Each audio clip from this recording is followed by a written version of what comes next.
Okay, Northport at saka Converge. Well, nagtuloy-tuloy itong winning streak ng Northport Batang Pier. 5-0 na sila. Okay.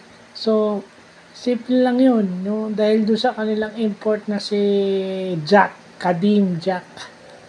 Wala silang alinlangan na ituloy-tuloy o i-drive sa basket kasi alam nila na meron silang rebounder na maaasahan. At ang lakas nito ni Jack, hindi mo rin ito mapigilan, no? May 3-point shot, magaling maglaro, marunong gumamit ng fakes, no? Kahit yung double team naiiwasan niya, mga ganun. I mean, kaya si Evan Nelly hindi natatakot na tumira kasi alam niya na kahit anong gawin niya, may malaki siyang mga kakampi, lalo na to si Jack. Na kapag ka tumira siya, kung hindi man makuha ni Jack yun, yung mga kakampi niya si Arvin Tolentino, si Will Navarro yung kukuha.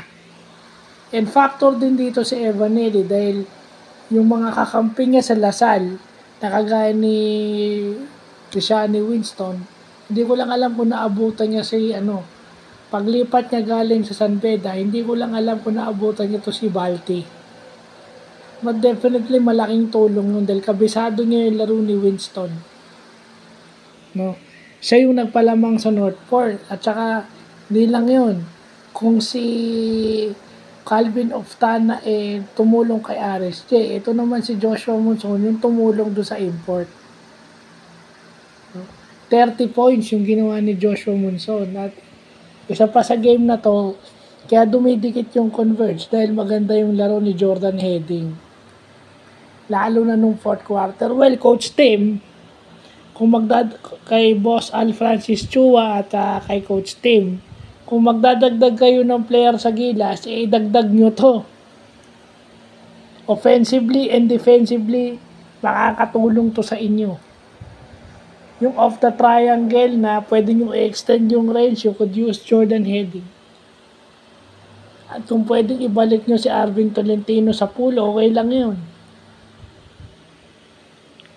So, yun yung magagandang makikita natin na parte na itong Northport at saka Converge. So, sinong mag-aakala na yung Northport 5-0 ngayon? Usually, alam natin, SM San Miguel teams and MVP teams yung magaganong kartada, pero hindi, independent team.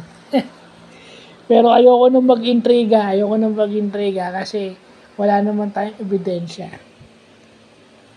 So, yun lang po.